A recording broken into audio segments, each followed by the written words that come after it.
السلام عليكم ورحمة الله وبركاته. الحمد لله والصلاة والسلام على رسول الله وبعد.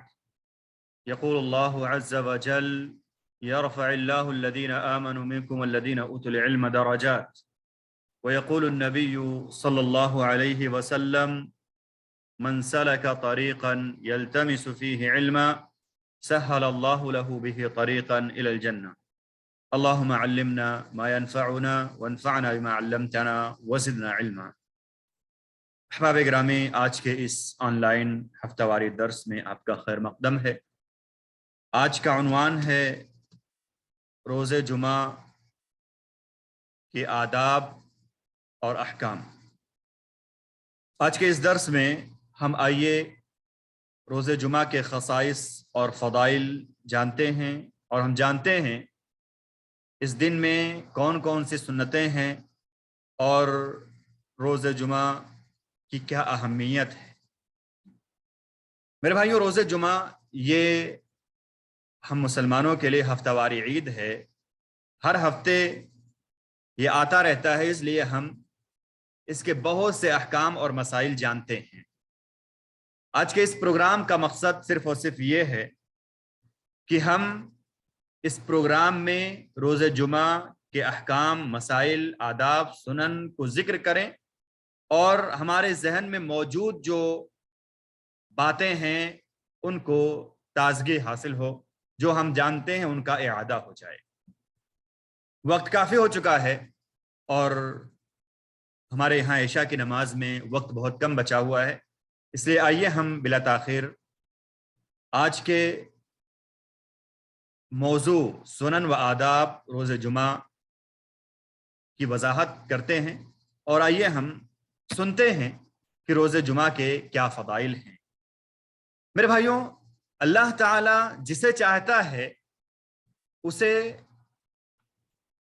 دوسروں پر فضیلت دیتا ہے، اور اس کے جنس کے ہی دیگر چیزوں پر اسے برتری عطا کر کے اسے ان میں ممتاز کر دیتا ہے۔ اللہ تعالیٰ نے فرشتوں میں سے پیامبر فرشتوں کو چن لیا، کلام میں سے، کتابوں میں سے قرآن مجید کو چن لیا، اور پوری سرزمین میں سے مساجد کو چن لیا۔ شہروں میں مکہ اور مدینہ کو چن لیا، تو مہینوں میں 4 حرمت والے مہینوں کو چن لیا جو قابل احترام مہینے ہیں۔ راتوں میں اللہ رب العالمین نے شب قدر کو چن لیا۔ اسی طرح ہفتے کے 7 دنوں میں جمعہ کا دن سب سے افضل قرار پایا۔ احباب گرامی، امت محمدیہ کی اس دن کی جانب رہنمائی اور انہیں اس کی برکات سے نوازنا اللہ کی بہت بڑی نعمت ہے۔ وہیں طور کی پہلی امتوں کو اس دن کی فضیلت سے محروم رکھا گیا تھا، مگر اس امت کو اللہ نے اس کے برکات سے نواز کر ان پر خصوصی کرم فرمائی۔ آئیے اب ہم آج کے اس درس میں اس عظیم دن کی چند خصوصیات، اس کے بعد سنن اور آداب اور اس سے متعلق اہم مسائل کی جانکاری حاصل کرتے ہیں۔ محترم سامعین و ناظرین، یقیناً روز جمعہ بہت ہی عظیم دن ہے، یہ ہفتے کے دنوں کا سردار ہے۔ صحیح احادیث میں اس کے کئی فضائل بیان کیے گئے ہیں، جیسے اسی دن اللہ تعالیٰ نے حضرت آدم علیہ السلام کو پیدا کیا، یہ اس دن کی ایک فضیلت ہے۔ اسی دن انہیں جنت میں داخل کیا، اسی دن انہیں جنت سے باہر بھی کیا، جیسا کہ مسلم شریف کی روایت میں یہ بات ثابت ہے۔ اسی دن اللہ رب العالمین نے ان کی توبہ کو بھی قبول کیا، اور اسی دن ان کا انتقال بھی ہوا۔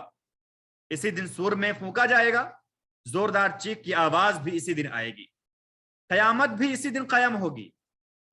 اس دن انسانوں اور جناتوں کے علاوہ ساری مخلوقات جیسے فرشتے، آسمان، زمین، ہوا، پہاڑ، دریا وغیرہ صبح سے لے کر طلوع آفتاب تک قیامت کے خوف سے اس کے منتظر ہوتے ہیں۔ اس دن میں ایک ایسی گھڑی بھی ہے جس میں کی گئی دعا کبھی رد نہیں کی جاتی، جیسا کہ ابو داؤد کی روایت ہے، علامہ البانی نے اسے صحیح قرار دیا ہے۔ ایک حدیث کے مطابق یہ دن یعنی جمعہ کا دن عید الفطر اور عید الاضحیٰ سے بھی افضل دن ہے، جیسا کہ امام ابن ماجہ نے اس طرح کی روایت نقل کی ہے، علامہ البانی نے اس روایت کو صحیح قرار دیا ہے۔ اسی طرح میرے بھائیوں، صحیح احادیث سے معلوم ہوتا ہے کہ اس دن غسل کرنے، خوشبو لگانے اور مسواک کرنے کا خصوصی اہتمام کرنا مسنون ہے۔ ابن ماجہ میں اس معنی کی حدیث موجود ہے، علامہ البانی نے اس حدیث کو صحیح قرار دیا ہے۔ ادھر مسجد جانے میں جلدی کرنا، پیدل چلتے ہوئے مسجد جانا، جہاں جگہ ملے بلا لوگوں کے گردنیں فلانگے ہوئے وہیں پر بیٹھ جانا اور خاموشی سے خطبہ سننا بھی مشروع اور باعث اجر و ثواب عمل ہے۔ نماز جمعہ کی تیاری کے بعد مسجد کے لیے پیدل چلنے پر ہر قدم کے بدلے 1 سال کے صیام و قیام کا اجر ملتا ہے، جیسا کہ امام ابو داؤد اور ابن ماجہ نے اس معنی کی روایت نقل کی ہے اور علامہ البانی نے اس روایت کو، اس حدیث کو صحیح قرار دیا ہے۔ میرے بھائیوں، جمعہ کے دن سورہ کہف پڑھنا پورے ہفتے نور کا باعث ہے، جیسا کہ امام حاکم اور بیہقی نے روایت نقل کی ہے، علامہ البانی نے اس معنی کی حدیث کو صحیح قرار دیا ہے۔ جمعہ کے دن دوران خطبہ، جیسا کہ مسلم شریف کی روایت ہے، یا غروب شمس سے قبل، جیسا کہ ابو داؤد شریف کی روایت علامہ البانی نے صحیح قرار دیا ہے، ان دونوں فتروں میں دعا کرنا باعث قبولیت ہے۔ قبولیت کا زیادہ امکان ہوتا ہے۔ قبولیت کی جو گھڑی ہے اس میں زیادہ ممکن ہے کہ وہ گھڑی ہو یا تو دوران خطبہ، جیسا کہ علماء کا قول ہے، اور دوسرا وقت جو ہے وہ ہے سورج کے غروب ہونے سے قبل۔ میرے بھائیو، جمعہ کے دن نبی کریم صلی اللہ علیہ وسلم پر کثرت سے درود بھیجنا بھی مسنون ہے، جیسا کہ ابو داؤد شریف کی روایت علامہ البانی نے اسے صحیح قرار دیا ہے۔ آپ صلی اللہ علیہ وسلم نے جمعہ کے دن خصوصی طور پر درود کے اہتمام کا حکم دیتے ہوئے فرمایا ہے کہ بروز قیامت آپ کی شفاعت اور قرب کثرت درود کے باعث ممکن ہوگی، جیسا کہ امام بیہقی نے یہ حدیث نقل کی ہے۔ اسی طرح ایک درود کے بدلے 10 رحمتیں، جیسا کہ مسلم شریف کی روایت ہے، یا ایک درود کے بدلے 10 رحمتوں کے نزول کے ساتھ 10 گناہ مٹائے جانے اور 10 درجے بلند کیے جانے کی بشارت بھی حدیث میں وارد ہے۔ امام احمد نے اپنی مسند میں اور امام نسائی نے اپنی سنن میں اس معنی کی حدیث کو نقل کیا اور علامہ البانی نے اسے صحیح قرار دیا ہے۔ میرے بھائیوں، یوم جمعہ کی خصوصیات اور اس کے سنن اور مستحبات کی جانکاری کے بعد ہمیں معلوم ہونا چاہیے کہ جمعہ کی نماز کے لیے جلدی مسجد کا رخ کرنا چاہیے۔ ہمیں چاہیے کہ ہم مسجد کے لیے جلدی نکلے۔ جمعہ کے دن جمعہ کی اذان کے بعد خرید و فروخت سے منع کیا گیا ہے۔ نبی کریم صلی اللہ علیہ وسلم نے جمعہ کے لیے جلدی آنے کی بڑی فضیلت ذکر فرمائی ہے۔ کہیں جلدی مسجد پہنچنے پر اونٹ، گائے، مینڈھے، مرغی یا انڈے کی قربانی کے برابر اجر و ثواب کی خوشخبری آپ صلی اللہ علیہ وسلم نے سنائی ہے۔ تو کسی حدیث میں آپ صلی اللہ علیہ وسلم نے جلدی مسجد پہنچ کر امام سے قریب ہونے کو بروز قیامت اللہ سے قرب کا باعث بتایا ہے۔ تو کہیں آپ صلی اللہ علیہ وسلم نے یہ بتاتے ہوئے مسجد پہنچنے میں جلدی کرنے پر ابھارا ہے کہ بروز جمعہ مسجد کے دروازوں پر فرشتے مقرر ہوتے ہیں اور امام کے منبر پر بیٹھنے تک آنے والوں کا نام لکھتے رہتے ہیں، اس کے بعد رجسٹر بند کر کے خطبہ سننے میں مصروف ہو جاتے ہیں۔ لہذا ہمیں چاہیے کہ مسجد پہنچنے میں جلدی کریں تاکہ فرشتوں کے رجسٹر میں ہمارا نام درج ہو سکے، قربانی کا اجر و ثواب حاصل کرتے ہوئے بروز قیامت ہم قرب الہی کے مستحق بن سکیں۔ میرے بھائیو، مسجد پہنچنے کے بعد ہم بیٹھنے سے پہلے 2 رکعت تحیۃ المسجد کی ادائیگی ہرگز نہ بھولیں۔ اگر امام صاحب نے، خطیب صاحب نے خطبہ شروع کر دیا ہو تو بھی 2 ہلکی رکعتیں ادا کیے بغیر ہم نہ بیٹھیں۔ یاد رہے کہ مسجد میں موجودگی کے وقت، جب ہم مسجد میں موجود رہیں جمعہ کے دن خطبہ کے دوران، تو بالکل خاموشی اختیار کریں اور فضول کاموں سے پرہیز کریں۔ یہ بہت ضروری ہے، یہاں تک کہ اگر کوئی بات چیت کر رہا ہو تو اسے خاموشی کا حکم کرنا بھی بےہودگی شمار ہوگی اور نماز جمعہ کا ثواب جاتا رہے گا۔ اس دن میرے بھائیوں سب سے افضل عبادت نماز جمعہ ہے۔ نماز جمعہ کی ادائیگی 2 جمعوں کے درمیان گناہوں کا کفارہ ہے۔ جو 2 جمعوں کے درمیان گناہ ہوں گے ان کے لیے 2 جمعہ کی ادائیگی جو ہے کفارہ ہوگی۔ جمعہ کی نماز ہم پڑھ رہے ہیں، اگلا جمعہ پڑھیں گے، درمیان میں جو گناہ ہوں گے سارے گناہ معاف ہو جائیں گے۔ نماز جمعہ کا ہر مکلف اور صاحب استطاعت شخص پر باجماعت ادا کرنا فرض ہے۔ جمعہ کی نماز سے صرف غلام، بچے، عورت، بیمار اور مسافر کو رخصت دی گئی ہے، یعنی وہ جمعہ کے لیے نہ آئے تو ان پر گناہ نہ ہوگا، وہ اپنا ظہر کی نماز ادا کر لیں۔ ہم یہ جان لیں کہ نماز جمعہ ہم انفرادی طور پر نہیں ادا کر سکتے. نماز جمعہ کا انفرادی طور پر ادا کرنا درست نہیں ہے. اور اگر کسی شخص کی نماز جمعہ فوت ہو جائے تو وہ ظہر کی 4 رکعت ادا کرے گا. نماز جمعہ کی ادائیگی کے بعد اگر انسان مسجد میں سنت ادا کر رہا ہے تو وہ 2+2 4 رکعتیں ادا کرے گا اور گھر میں صرف 2 رکعتیں ادا کرے گا. ہاں اگر کوئی 2 رکعت مسجد میں پڑھا 2 رکعت گھر میں پڑھا تو یہ بھی کر سکتا ہے.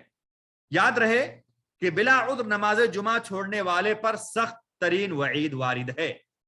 کہا گیا ہے کہ ایسے لوگوں کے دلوں پر اللہ رب العالمین مہر لگا دیتے ہیں جو لگاتار 3 جمعہ چھوڑ دیں.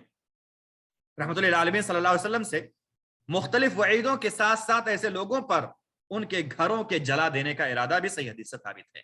لہذا ہمیں چاہیے کہ ہم روز جمعہ کو اس کی اہمیت دیں, ہم جمعہ کے دن کی اہمیت کو سمجھیں اور ہم اس دن خصوصی طور پر عبادتوں کا جو مسنون عبادتیں ہیں ان کا اہتمام کریں. یہ نہ ہو کہ جمعہ کا دن آئے اور دیگر ایام کی طرح ہفتے کے دیگر دنوں کی طرح وہ دن بھی گزر جائیں. ایسا نہیں ہونا چاہیے.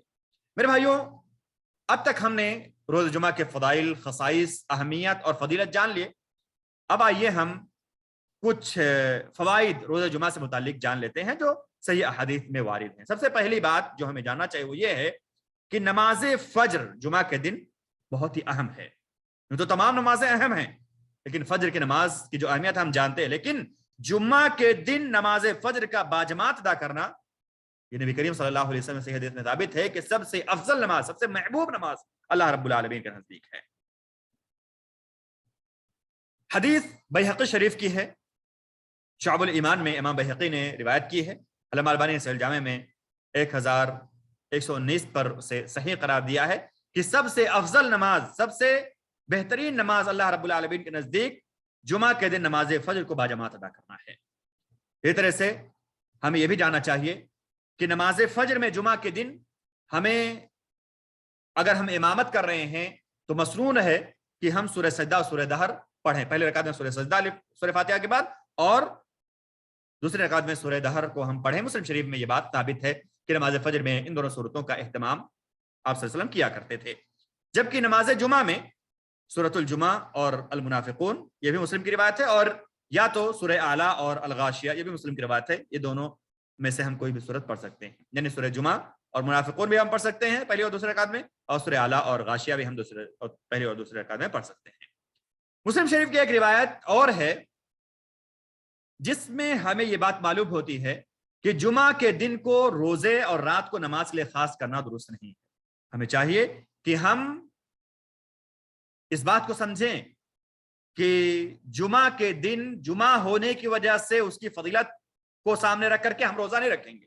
اگر کوئی رکھتا ہے تو غلط کرتے ہیں. اب سے بہت سارے لوگوں سے ہمارا واسطہ پڑا ہے جنہوں نے کہا کہ آج میں روزے سے ہوں, سب کھانا کھا رہے ہیں اور ان سے کہا گیا کھانا کھاؤ, ہم روزے سے ہیں. کیوں بھائی؟ ہم نے یہ جو ہے سوچا ہے کہ ہم ہر جمعہ کے دن روزہ رکھیں. جمعہ کے دن فضیلت والا, جمعہ کے دن اس کی فضیلت کا اعتراف کر کے, اس کی فضیلت کا جو ہے ہم دل میں شعور رکھ کے ہم اگر اس کا روزہ رکھتے ہیں, اس کو خاص کر کے روزہ رکھتے ہیں, اسے پہلے یا بعد میں نہیں رکھتے ہیں تو اس کا روزہ درست نہیں. آپ صلی اللہ علیہ وسلم نے اس سے منع کیا ہے. اس طرح سے رات کو قیام کرنا یہ بھی درست نہیں ہے. نماز جمعہ کے لیے بعض لوگوں کا یہ خیال ہے کہ 40 یا 12 لوگوں کی موجودگی شرط ہے. یہ بے بنیاد شرط ہے. لہذا اگر کسی جگہ 3 سے زائد لوگ موجود ہوں تو ان کے لیے جمعہ کا قیام درست ہوگا. وہ جمعہ کی نماز پڑھ سکتے ہیں, خطبہ دے کر کے وہ جمعہ کی نماز ادا کر لیں گے. لہذا 40 یا 12 لوگوں کی موجودگی یہ شرط جو لوگ کہتے ہیں یہ ان کا کہنا درست نہیں ہے. اگر کوئی شخص مجبوری کے سبب جمعہ کی دوسری رکعت کے رکوع سے پہلے جمعہ میں شامل ہو جائے تو اس کی نماز جمعہ ہو جائے گی. یعنی اگر کوئی شخص ایک رکعت پا جاتا ہے جمعہ کی نماز کا تو اس کی جمعہ کی نماز ہو جائے گی. اور اگر انسان ایک جو ہے رکعت بھی نہیں پاتا ہے, رکوع کے بعد جماعت پاتا ہے, تو وہ امام کے ساتھ سلام پھیرے گا, جتنا پائے گا اتنا پڑھے گا, لیکن پھر ظہر کے 4 رکعت وہ ادا کرے گا. ظہر کی 4 رکعت وہ ادا کرے گا کیونکہ اس کو جمعہ کی نماز نہیں ہوئی. یعنی اگر ہم ایک رکعت پا جاتے ہیں, دوسری رکعت میں ہم رکوع سے پہلے نماز میں شامل ہو جاتے ہیں تو نماز ہماری ہو جائے گی جمعہ کی, ہم جمعہ پا گئے. لیکن اگر ہم دوسری رکعت میں رکوع کے بعد جا کر کے جماعت میں شامل ہو رہے ہیں تو 4 رکعت ہمیں بعد میں ادا پڑھنی پڑے گی ظہر کی, ورنہ ہماری نماز نہیں ہوگی. اور جو ہے نماز میں جمعہ کی نماز پانے کے لیے شرط ہے کہ ہم دوسری رکعت میں کم سے کم رکوع سے پہلے آئیں، یعنی ایک رکعت ہم پا جائیں۔ اور وہ حدیث جو بہت مشہور ہے کہ جمعہ کے روز جو لوگ فوت ہوتے ہیں ان کے لیے جنت کی بشارت ہے، تو یہ حدیث احکام الجنائز میں علامہ البانی نے اسے صحیح قرار دیا ہے، صفحہ نمبر 49 اور 50 پر ہم احکام الجنائز میں سے دیکھ سکتے ہیں، امام ترمذی نے اس کو نقل کیا ہے۔ حضرت عبداللہ ابن عمرو بن العاص رضی اللہ عنہ اس کے راوی کہتے ہیں کہ اللہ کے رسول صلی اللہ علیہ وسلم نے ارشاد فرمایا ما من مسلم يموت يوم الجمعة او لیلۃ الجمعة الا وقاه اللہ فتنة القبر، فتنہ قبر سے اس کی حفاظت ہوتی ہے، یہ حدیث صحیح اور ثابت ہے۔ روزہ جمعہ جنت میں بھی فضیلت کا حامل ہوگا اور اسے یوم مزید کہا جاتا ہے۔ اس طرح سے میرے بھائیوں ہم جان لیں کہ اللہ رب العالمین نے روزہ جمعہ کی قسم کھائی ہے وہ شاہد و مشہود کے ذریعے سے، تو روزہ جمعہ کا بہت بڑا مقام ہے، روزہ جمعہ کو ہمیں خصوصی اہمیت دینی چاہیے اور عام دنوں کی طرح اس کو بھی ہمیں نہیں گزارنا چاہیے۔ تو ہم نے جو اہم سنتیں جانی ہیں روزہ جمعہ سے متعلق، پہلی سنت یہ ہے کہ ہم میرے بھائیوں جمعہ کے دن نماز فجر کا خاص طور پر اہتمام کریں، جمعہ کے دن نماز فجر کا خاص طور پر ہم اہتمام کریں۔ نماز فجر اگر ہم جمعہ کے دن جماعت کے ساتھ پڑھتے ہیں تو گویا ہم نے سب سے افضل نماز کی پابندی کر لی، ہمیں چاہیے کہ ہم اس نماز کی پابندی کریں۔ اس کے بعد دوسری سنت یہ ہے میرے بھائیوں کہ ہم جمعہ کی رات سے، یعنی جمعرات کو جب سورج غروب ہوا تو اب جمعہ کی رات شروع ہو گئی، ہم مغرب سے ہی جمعرات کی مغرب سے لے کر کے ہم جمعہ کی مغرب تک کثرت سے نبی پاک صلی اللہ علیہ وسلم پر درود پڑھتے رہیں، یہ نبی پاک صلی اللہ علیہ وسلم نے ہمیں اس پر ابھارا، جیسے کہ ہم نے جان لیا، خصوصی توجہ آپ صلی اللہ علیہ وسلم نے اس کی طرف ہمیں دلائی ہے۔ تو ہمیں چاہیے کہ ہم نماز مغرب سے لے کر کے جمعرات کے دن، جمعہ کے دن نماز مغرب تک خصوصی طور پر آپ صلی اللہ علیہ وسلم پر درود و سلام کا اہتمام کریں۔ آپ صلی اللہ علیہ وسلم نے فرمایا کہ تم اس دن مجھ پر کثرت سے درود پڑھو، اور ہمیں چاہیے کہ کثرت سے ہم پڑھیں، مطلب یہ ہے کہ دیگر ایام میں جتنا ہم پڑھتے ہیں اس سے زیادہ مقدار میں ہم جمعہ کے دن آپ صلی اللہ علیہ وسلم پر درود پڑھا کریں۔ اس کے بعد میرے بھائیوں جو اہم سنت ہے وہ یہ ہے کہ ہم جمعہ کے دن مسجد جلدی جائیں، نہا دھل کر کے، خوشبو لگا کر کے اور اچھا کپڑا پہن کر کے ہم مسجد جائیں، اور ہم مسجد میں جائیں تو 2 رکعت پڑھے بغیر نہ بیٹھیں۔ اس طرح سے جمعہ کے دن سورہ کہف کا پڑھنا بھی مسنون ہے۔ سورہ کہف ہم جمعہ کے دن اور رات میں کبھی بھی پڑھ سکتے، چھوٹ جائے تو کبھی بھی ہفتے میں پڑھ سکتے، لیکن ضروری ہے کہ ہم جمعہ کے دن، یعنی جو ہے دن جس کو کہتے ہیں، ہم سورج نکلنے کے بعد، سورج غروب ہونے سے پہلے پہلے کبھی پڑھ لیں، یہ زیادہ بہتر ہے، کیونکہ جمعہ کے دن جو پڑھتا ہے اس کے لیے نور مہیا ہوتی ہے پورے ہفتے کے لیے۔ اسی طرح سے ہم جمعہ کی نماز کا اہتمام کریں، ہم پہلے جا کر کے بیٹھیں، اور ہم میرے بھائیوں نماز جمعہ کے اہتمام کو لازم پکڑیں، کیونکہ یہ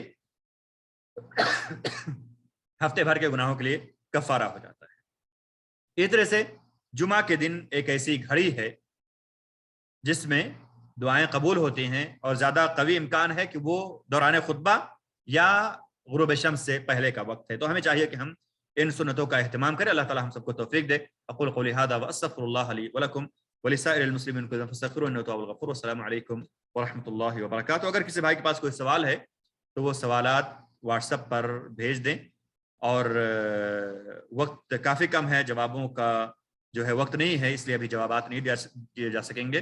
انشاءاللہ آپ کے سبھی جوابات باذن اللہ کمنٹ میں آپ کو دے دی جائیں گے، یوٹیوب پر آپ کے سوالوں کے جوابات آپ کو مل جائیں گے، آپ وہاں پر دیکھ سکیں گے۔ اقول قولی ھذا واستغفر اللہ لی ولکم ولسائر المسلمین فاستغفروہ انہ تواب الغفور۔ سبحانک اللہم وبحمدک اشہد ان لا الہ الا انت استغفرک واتوب